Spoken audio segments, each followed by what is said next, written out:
People who used to not believe in ghosts but do now. What experience changed your mind? I saw a reflection of myself at the end of a hallway in a friend's apartment building, only he told me the day after there was never any mirror in the hallways.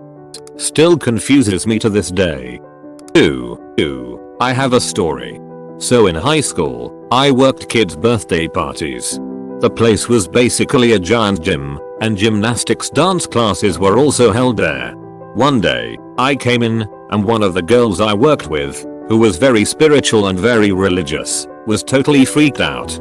During the gymnastics class she taught that morning, one of the kids was staring up at the ceiling. When she asked the kid what he was doing, he said there's a little boy up there and pointed at the ceiling. Strange enough, but whatever. Kids are weird.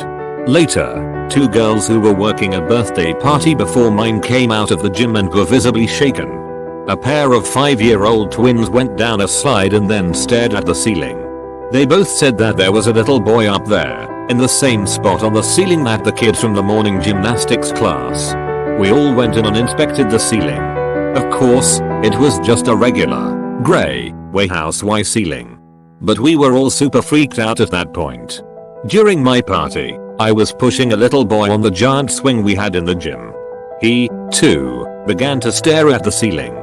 He said directly to my face, "Hey, there's a little boy up there." We told all of our co-workers and managers about the 3 separate experiences we had today with children from different parties and classes seeing a little boy on the ceiling. The next day, we had downtime between parties, and nobody was in the gym. There are cameras in the gym that allow parents to see their children playing from the lobby. My manager called us out of the break room. "Guys, check this out."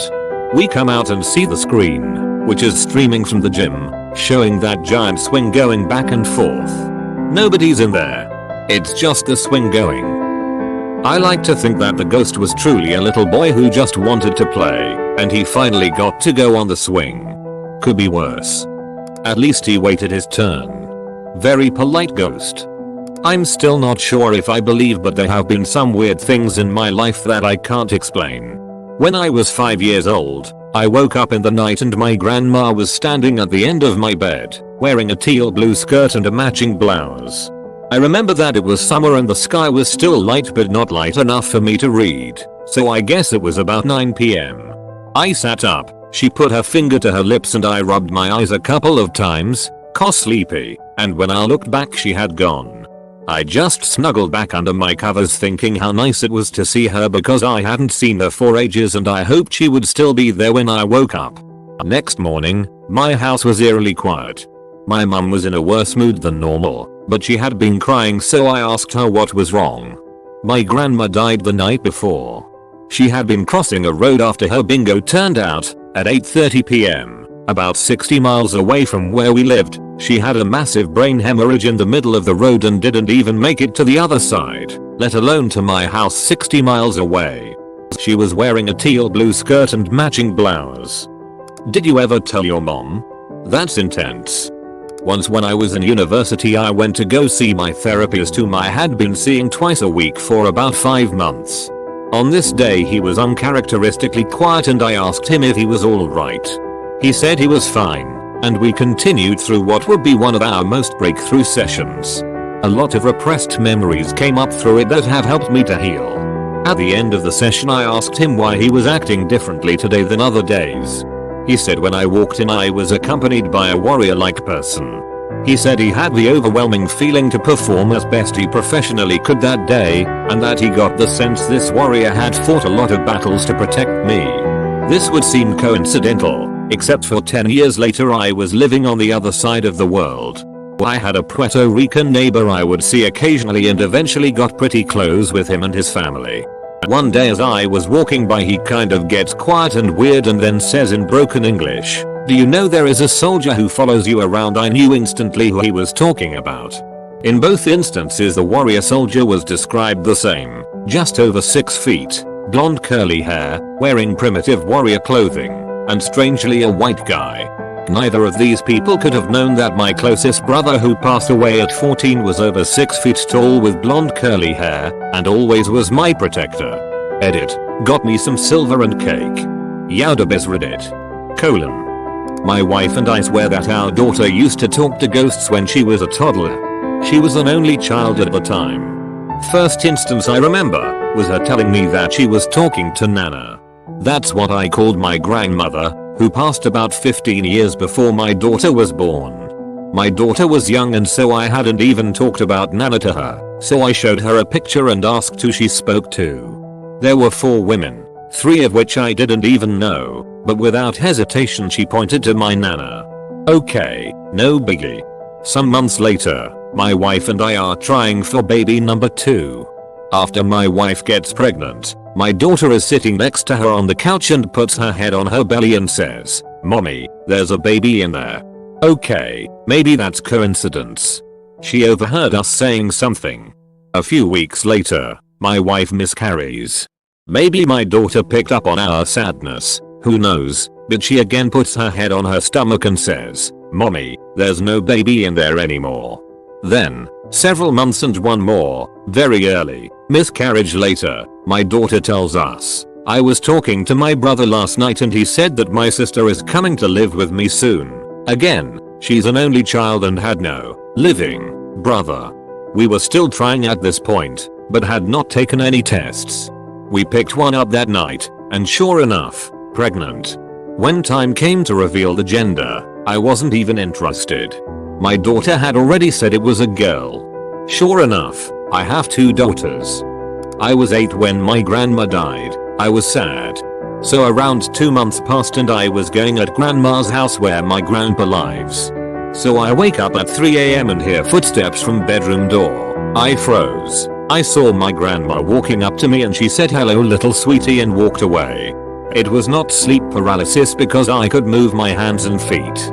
At morning I told to my grandpa about it and he said I've seen grandma almost every night. She likes to visit, so don't be scared next time when you visit. Sorry for bad English. English is not my first language. I still don't believe in ghosts, but I did have a strange experience. I had a cat who I found in a ditch many years ago. She was cute and I pet her, so she followed me back down the train tracks about a mile to my home. I opened the door for her and she went in. She was offered the opportunity to go back out, and did for a moment but then came back in. She was mine forever. I've had many pets over the years and loved them all. But this one was different. She wanted to be near me all the time. I'd often said I'd never had a cat who made me feel like my personal space was being violated before. She followed me up to bed every night and purred me to sleep. She died fairly quickly. I barely even had a chance to say goodbye. I knew she was ill, having been diagnosed with hyperthyroidism, which cat owners will know is not a good thing to hear. Although progress has been made, ask your vet about the pens. They've worked miracles for my current cat who also has it. They vomit their food up and waste away slowly, eventually succumbing to either congestive heart failure or kidney damage. She had taken a turn for the worse and I thought her treatment wasn't working. On examination, they found tumors in her stomach and liver. She had been dealt a mortal blow and was only going to suffer harder and harder. In the most painful one I've ever had to deal with, I put her down and she even meowed one last time before the end. I forgot to mention that this cat was also the most talkative I've ever had. She frankly wouldn't shut up. I buried her in the yard to keep her clothes and tried to go to sleep, completely beside myself with grief. As I lay down, I heard something familiar. I live in an old house and my bedroom doesn't have a door, so I installed one of those plastic sliding doors. The slats it's made of make a telltale clacking sound when they are disturbed, like they did when a cat pushes in between them and the door frame. I heard this, and a moment later, I felt the foot of my bed compress, and could feel the mattress deform around my feet, up beside my legs and roughly to my hips. I looked. No cat. I don't know how to explain this. I don't believe in ghosts and I'm sure grief can cause some pretty significant psychological disturbances. A quick perusal of my post history will very quickly show I am anything but cuddly, but I was absolutely in the kind of deep grief where one would expect that, as I love that cat more than basically anything else. Even typing this now, years later, is making my eyes well up with sadness for my lost friend. I could write off the sound of the plastic slats as a breeze or a hallucination. Older members of my family said they saw my father after he died, and I've read about grief-induced hallucinations before. But to feel my mattress deformed like that, in exactly the way she used to circle my feet and come up beside me, I don't know what to think. Edit. I am not humbled often. But I am now. I suppose it should have, but it never occurred to me that this could be a common experience. Here's to all our little friends. May we all be reunited one day. Edit 2. Although I suspect this post has about run its course at this point, I'll address the sleep paralysis theory that has popped up in a lot of these comments. I have experienced sleep paralysis a handful of times in my life on waking. I have found it's almost always a product of going to bed overly tired and sleeping on my back. Some have reported frankly terrifying experiences during their imprisonment, but I've been fortunate enough to have never had that happen. I'm just mostly awake and can't move. One time I found my arm was free, so I spent the time waving it back and forth above me, rocking my body in the process. That's about it. Although I don't entirely discredit the idea of sleep paralysis or a hypnagogic hallucination, my brain does not remember it that way. First off, I wasn't paralyzed. I was fully ambulatory.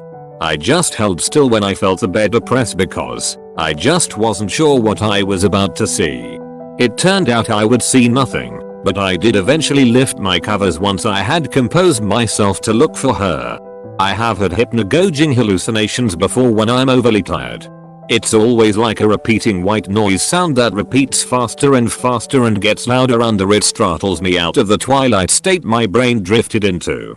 Once or twice I heard my name called real as day. That's not a fun one. I've never had a hallucination anywhere as sensory complex as feeling a cat who wasn't there impacting my mattress, though again, not claiming that's not what happened. I don't know what happened. The whole day I knew what was coming and I remember it all like a fever dream. I took her to the vet in the morning, expecting to hear her hypothyroidism had taken a turn for the worse. That's bad, but I thought we still had time. Liver and stomach cancers were entirely unexpected. We spent the day together, and she mustered as much enthusiasm as her ruined body would allow her for all the things we love to do. We spent our last peaceful moments laying on my bed, staring out the window until that evil time had come when I had to take her to be put down. Unfortunately, I see now what eluded me then. Liver cancer in cats is a little like pancreatic cancer in humans in that by the time we discover it, it's almost always too late. Cats will have periods where they're significantly impacted and sick, and then bounce back for a bit. They go through cycles of that, and each time they bounce back a little less, and then get sicker, longer. It's very similar to how hypothyroidism affects them. I had no idea. If you see your cat going through that type of cycle, get her to a vet and have her abdomen checked. Maybe you will be more fortunate than we were. When I was about 10-14 I had terrible insomnia. I would imagine things and felt incredibly unsafe as though I was being watched, although I never admitted this to anyone. I began only sleeping on the couch, with my back against the wall, and had to have the TV or some sort of light on. I missed an immense amount of school because of this, so my mom had me see a neurologist. The neurologist diagnosed me with some things, but the crazy part was during my sleep study I slept amazingly well, no issues at all, and slept in the real bed. Eventually I got transferred to a children's hospital, and speaking to the doctor I explained I would see things and felt uncomfortable. They had thought I was experiencing sleep paralysis. When they told my mom, she went ghost white. She pulled me aside and explained she was experiencing things, too. She described in detail what I was seeing. That evening she approached my brother and asked broad questions. Do you have anything weird happen at home, etc. He also described what we experienced. It was then I realized we must have paranormal activity, and I've believed it ever since. When we moved out of that house all my sleep issues abruptly stopped, and I haven't experienced it since. My girlfriend's grandfather's ashes were on a little shelf in the living room, right next to a very solid heavy angel statue. Well, one weekend she and I are fooling around on the living room couch, and out of the corner of my eye, I see the angel statue fly off the wall, accompanied with a deep grunt. Now when I say this thing flew off the wall, I'm talking 7-8 feet of air before landing on the hardwood and leaving a dent where the wing hit. Even if this thing had fell off the wall, it would have dropped straight down, not soared with force. But well, we both stood there in shock, and I whispered if she had heard the grunt as well, to which she agreed. So we both booked it for the day. Well, that night at dinner we told her parents what happened, leaving out the naughty bit, and Megan's younger sister burst into tears saying she had seen a dark figure at the foot of her bed the last couple's nights but didn't want anyone to think she was crazy. Grandfather that died had mental health issues that caused a lot of pain. Well, after that day I was a believer. Grandpa's ghost cock blocked you. Most of my family is extremely religious and believe in ghosts wholeheartedly. Most of them claim to have seen something paranormal at some point in their lives. I wasn't very religious, and I always thought to myself, if I haven't seen it, then it's not real. That changed during my senior year in HS. I was dog sitting at my great aunt's house while she was out of town for a few days. A little after midnight, I'm watching a movie and my aunt's dog starts barking like crazy and runs up the stairs at full speed. The dog was small, but fierce. Suddenly, I clear as day heard a gravelly voice at the top of the stairs say "bad doggy." The voice was deep and masculine. I went upstairs because I was certain nobody else was supposed to be there. I looked around and there was nobody in sight. The dog was still barking at something that I couldn't see. She was just barking at an empty hallway. That's when I heard footsteps walking away from us down the hall and into my aunt's bedroom. I could hear the footsteps, but I couldn't see anybody making them. I noped the fuck out of that house with the dog and went outside in my car. The dog and I slept there for the night. I'm not entirely sure WTF I experienced that night, but I definitely believe in the paranormal now. I never told my aunt about what happened, but apparently my great uncle, her husband, had died in that house a few months after I was born. I never knew him, but I'm willing to bet that it was him who I heard that night. I was visiting my mother after my dad died. She went shopping with her sister and left me alone. I heard my dad as plain as day up in his room. He got up from his computer chair, walked over to the door and opened it. He walked down the stairs and stood on the last step for a few seconds before walking back up to his room and closing the door. I was probably 5 feet from him in the living room. I just froze. It scared the hell out of me. I'll be right there, God. I just gotta clean out this hard drive and search history before anyone else can see what I was into. Worked at a public pool. I would work alone after hours cleaning the building and the pool. One night around 2 AM I'm cleaning the change rooms. The pool has been closed for 4 hours at this time. I hear the sound of a child's laughter and bare feet running across the pool deck. I go out and scan the area. There's nobody in sight. The doors are all closed and locked. There is nowhere a kid could be hiding. No wet footprints on the pool deck. I recheck the doors and the security monitors. I am the only person in the building. It was unsettling. I was staying in the Stanley Hotel in Estes Park, CO, the hotel that inspired Stephen King to write The Shining. Around 1 AM I heard what sounded like children running up and down the hallways interspersed with laughter. Opened the door to see what the hell was going on, and didn't see anything. Quick little buggers, I thought. Then the next morning when my so and I took a tour of the building, the guide stopped directly in front of our room to tell us the story of young girls whose ghosts can be heard running up and down that same hallway.